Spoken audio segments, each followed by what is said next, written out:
పేరు డాక్టర్ గంగాధర్ అండి. నేను ఇక్కడ షామీర్పేట్ మండలంలో పనిచేస్తున్నాను. లాస్ట్ 9 ఇయర్స్ నుండి పనిచేస్తున్నాను.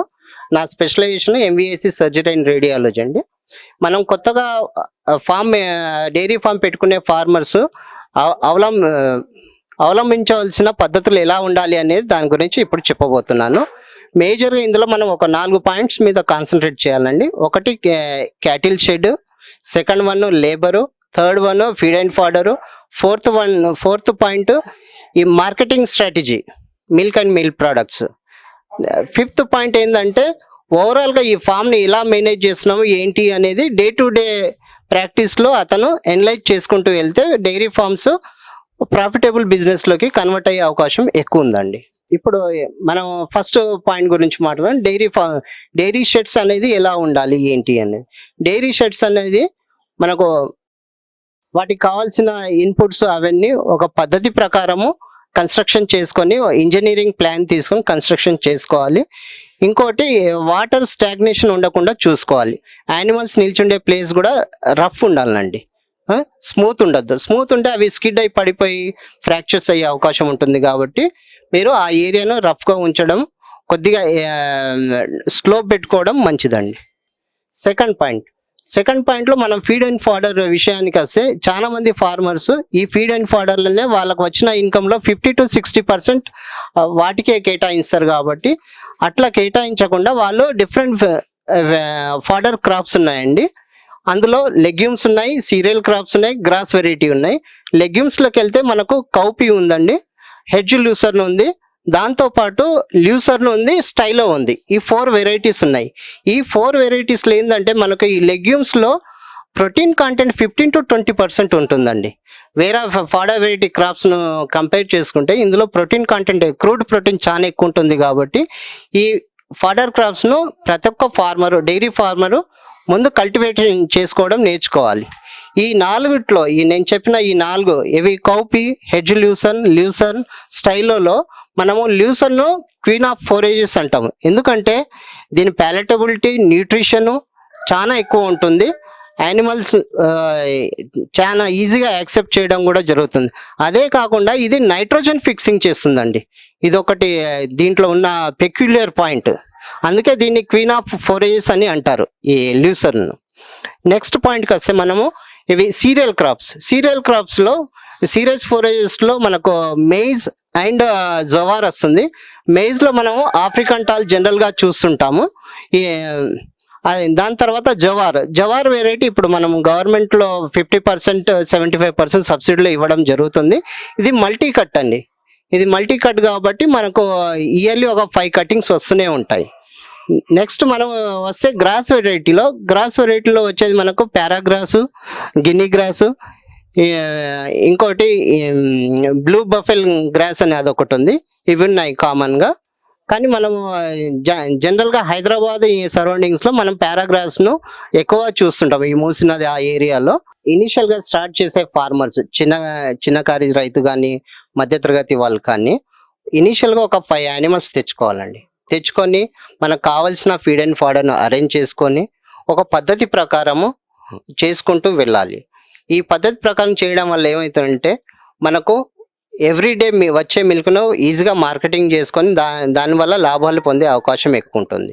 మీకు ఎప్పుడైతే అనుభవం మెల్లగా పెరుగుతుంటుందో దాని తర్వాత మీరు యానిమల్స్ను పెంచడం స్టార్ట్ చేయాలండి. ఒకేసారి తీసుకొచ్చి అనుభవం లేకుండా పెట్టి లాస్ అయిపోతే చాలా ఇబ్బందుల పాలవుతారు. కాబట్టి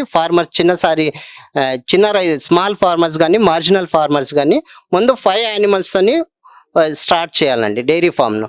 దాని తర్వాత మెల్లమెల్లగా స్టెప్ బై స్టెప్ ఎవ్రీ 6 monthsకి ఒక 5 యానిమల్స్ని యాడ్ చేసుకుంటూ వెళ్ళాలి.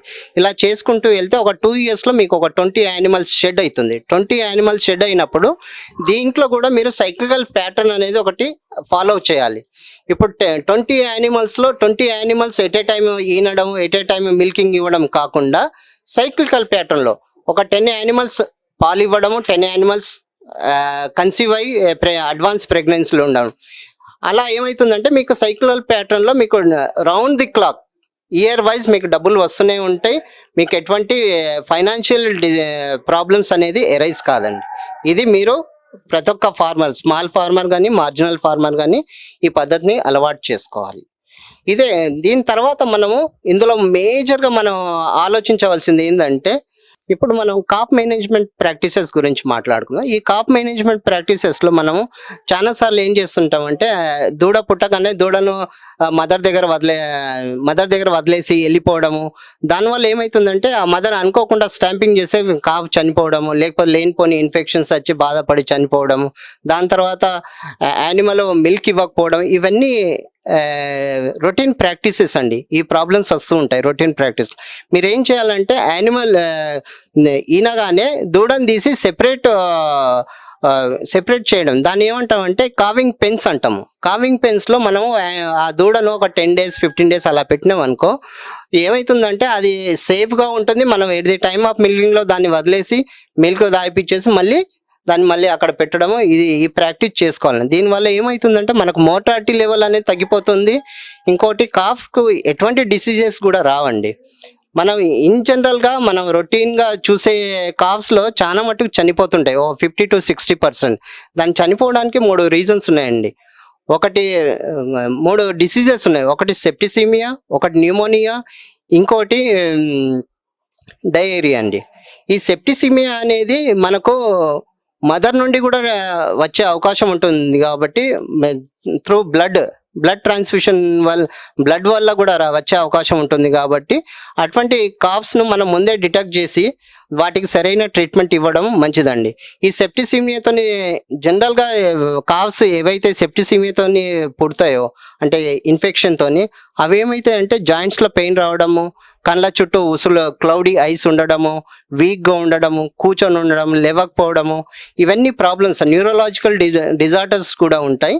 వితిన్ 3-4 days లోపల చనిపోయే అవకాశం ఉంటుంది. అప్పుడు మీరు ఏం చేయాలంటే యానిమల్ ప్రెగ్నెంట్ ఉన్నప్పుడే వాటిని సెపరేట్ చేయడము, సెపరేట్గా ఉంచేసి అక్కడ వాటి ప్రాపర్ బెడ్డింగ్ ఫెసిలిటీస్ ప్రొవైడ్ చేసి దాన్ని రోజు టు రోజు మానిటర్ చేయడం నేర్చుకోవాలి. ఒక 1 week బిఫోర్ ప్రెగ్నెంట్ యానిమల్ను సెపరేట్ చేసేసి 1 week బిఫోర్ పార్చురేషన్ అంటే ఈనే ముందు సెపరేట్ చేసేసి దాన్ని బెడ్డింగ్ అవన్నీ చూసుకొని ఎలా ఉంది ఏంటి దాని పొజిషన్ ఏంటి, దాంతోపాటు డాక్టర్ సలహా ప్రకారం ఫీటల్ పొజిషన్ ఏంది కూడా తెలుసుకోవడం చాలా ఇంపార్టెంట్ అండి. ఫీటల్ పొజిషన్ మీకు అర్థం కానప్పుడు ఒక్కొక్కసారి డెలివరీ డేట్ వచ్చినా కూడా యానిమల్ డెలివరీ అవ్వకపోవడం వల్ల కాప్ లోపలనే చనిపోయి దానివల్ల సెప్టిసిమియా అయి మళ్ళీ మదర్ కూడా చనిపోయే అవకాశం ఉంటుంది. కాబట్టి మీరు ప్రతి ఒక్క రైతులు మార్జినల్ స్మాల్ స్కేల్ ఫార్మర్స్ ఎవరైనా ఉండని వాళ్ళ ముందు ఫీటల్ పొజిషన్ కూడా చూసుకోవడం చాలా మంచిదండి అడ్వాన్స్ ప్రెగ్నెన్సీలో. ఇది చాలా ఇంపార్టెంట్ పాయింట్. సెకండ్ పాయింట్ మనకు డయేరియా అనేది 3 వల్ల వస్తుందండి. ఒకటి ఇట్ కుడ్ బి బ్యాక్టీరియల్ అవ్వచ్చు, లేకపోతే వైరల్ అవ్వచ్చు, లేకపోతే పారాసైటిక్ అవ్వచ్చు. ఈ బ్యాక్టీరియాల్లో మనకు ఈకోలై, సాల్మొనెల్లా, క్లోస్ట్రిడియం పర్ఫెంజిన్సీ ఇవి ఉన్నాయండి. ఇవి కామన్ ఇన్ఫెక్షన్స్. కానీ ఇందులో క్లోస్ట్రిడియం పర్ఫెంజిన్సీ వల్ల ఏమవుతుందంటే ఈ ఇన్ఫెక్షన్లో మనకు న్యూరలాజికల్ డిజార్డర్స్ కనిపిస్తుంటాయి. కాఫ్ వీక్ ఉండడము, లేవకపోవడము, నర్వస్ సిస్టమ్ అంతా వీక్ ఉండి పాలు తాగకపోవడము, వితిన్ 2-3 daysలో చనిపోవడం కూడా ఇది జరుగుతుంది. ఇవన్నిటిని మనం ముందే ఐడెంటిఫై చేసుకోవాలి. సెకండ్ వన్ బ్యాక్టీరియా వైరల్ డిసీజెస్లో మనకు జనరల్గా చూసేటి rota virus, corona virus, bovine viral diarrhoea ఇవండి. ఇందులో ఏంటంటే మోషన్స్ అన్నీ వాటరీ టైప్ మోషన్స్ ఉండడం, దానివల్ల బాడీ ఎలక్ట్రోలైట్స్ అవన్నీ లాస్ అవ్వడం వల్ల కాఫ్ వీక్ అయిపోయి సడన్గా బాడీ టెంపరేచర్ లో అయిపోయి చనిపోయే అవకాశం ఉంటుంది. దీన్ని కూడా మీరు దృష్టిలో పెట్టుకోవాలి. దీనికి కావాల్సిన supportive electrolytes either in the form of water or liquid ఫామ్లో ఇవ్వడం నేర్చుకోవాలండి. ఈ కాఫ్ డయేరియాలో మనకు లాస్ట్గా పారాసైటిక్ దాంట్లో మనకు జనరల్గా కాక్సిడియోసిస్ ఒకటి, జిఆర్డిఐ ఇవి 2 అండి. దీనివల్ల యానిమల్స్ బాగా వీక్ అయిపోయి ఇది అవ్వడం జరుగుతుంది. అదే కాకుండా ఇప్పుడు థర్డ్ పాయింట్కి వస్తే న్యూమోనియాలో మనకు జనరల్గా లంగ్స్ ఎఫెక్ట్ అవుతాయండి. ఇందులో జనరల్గా the causative organism haemolytica, Pasteurella haemolytica and mycoplasma ఈ ఆర్గానిజమ్స్. ఇప్పుడు సపోజ్ ఇప్పుడు మనకున్న కాఫ్ ఎందుకు చనిపోయిందని చూడాలనుకున్నప్పుడు పోస్ట్మార్టం చేస్తే మనకు ఇంటెస్టైన్లో మనకు హెమరేజెస్ ఉంటాయండి. ఇందులో న్యూమోనియాతో చనిపోయిన వాటికి. ఇది ఇప్పుడు మనం కాఫ్ మేనేజ్మెంట్ ప్రాక్టీస్లో ఈ డిసీజెస్ మీద కొద్దిగా కాన్సన్ట్రేషన్ చేశాము. నెక్స్ట్ ఇప్పుడు మనము అసలు యానిమల్ని ఎలా సెలెక్ట్ చేయాలి అనేది ఫార్మర్కు first and foremost important issue అండి. అసలు మనం యానిమల్ని ఎక్కడ కొనాలి, సంతలో కొనాలా లేకపోతే ఒక ఫార్మర్ దగ్గర కొనాలా అనేది ఇంపార్టెంట్. జనరల్గా మనం ఏం చేస్తామంటే మనకు చాలా చోట్ల మనం ఆంధ్రా నుండి యానిమల్స్ తేవడం జరుగుతుందండి. అక్కడ చాలామంది ఏజెంట్స్ ఉంటారు. మనకు అక్కడ యానిమల్స్ మనకు ప్రొడక్టివిటీ బాగుంటుంది, మిల్క్ ఈల్డ్ కూడా బాగుంటుంది, యానిమల్ చూడతందుకు కూడా బాగుంటుంది. కాబట్టి అక్కడ వెళ్ళినప్పుడు మనం మేజర్గా చూడవలసిన పాయింట్స్ ఏంటంటే అసలు యానిమల్ ఎలా ఉంది ఓవరాల్గా. మనకు యానిమల్ ఎక్కువ ఏజ్డ్ యానిమల్ కాకుండా మనము మ్యాక్సిమం 5 years లోపు ఉన్న యానిమల్ని కొనడం ట్రై చేయాలండి. ఫస్ట్ దాని కొమ్ములు ఎలా ఉన్నాయి, కొమ్ములు తిరిగి ఉండాలి, దాని అడ్డర్ పొజిషన్ ఎలా ఉంది, టైల్ ఎలా ఉంది, ఇవి మోస్ట్ ఇంపార్టెంట్ పాయింట్స్ అండి. కొమ్ములు, అడ్డరు, పొదుపు, మనం అడ్డరు అంటే పొదుపు అంటాము, అది ఎలా ఉంది, దాని తోక ఎలా ఉంది, ఎంతవరకు ఉంది, స్విచ్ ఆఫ్ ది టైల్ అంటాం, అది చాలా ఇంపార్టెంట్ అండి. దాంతోపాటు బాడీ బిల్డప్ ఎలా ఉంది, ఓవరాల్గా యానిమల్ ఎలా కనిపిస్తుంది అనేది ఈ పాయింట్స్ ముందు కాన్సన్ట్రేషన్ చేసుకొని మనము ప్రైస్ డిసైడ్ చేసేటప్పుడు కూడా యానిమల్ ఎన్ని పాలు ఇస్తుంది పూటకు అన్నది చాలా first and foremost important point అండి. 1 లీటర్కు మీరు ఒక 3 నుండి 4,000 రూపాయలు పెట్టొచ్చండి. ఒక యానిమల్ ఒక 10 లీటర్లు ఇస్తుంది అంటే మనము యానిమల్ కాస్ట్ కాకుండా పర్ లీటర్కు ఒక 4,000 రూపాయలు వేసుకున్నా కూడా అది ఓవరాల్గా మనకు 80,000-85,000 వరకు వస్తుందండి. ఇది జనరల్గా మనం యానిమల్ సెలెక్షన్ క్రైటీరియాలో ఇది ఫస్ట్ అండ్ ఫార్మోస్ట్ పాయింట్ అండి.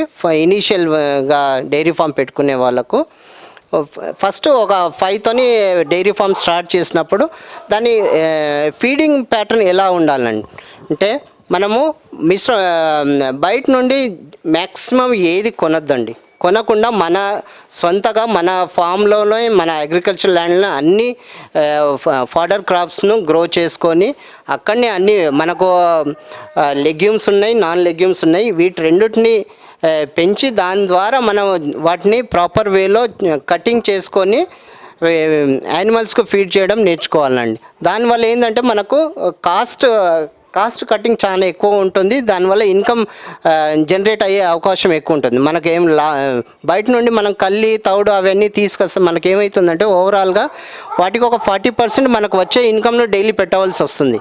అలా కాకుండా మన ఫామ్లోనే మనం అన్నీ గ్రో చేసుకొని ఇక్కడనే ప్రిపేర్ చేసుకొని మన యానిమల్ పెట్టినప్పుడు మనకు వచ్చే పాలు కొన్ని అయినా కూడా మనకు ఓవరాల్గా మనకు ప్రాఫిట్లోనే ఉంటుంది, మనకు లాస్ అనేది రాదండి.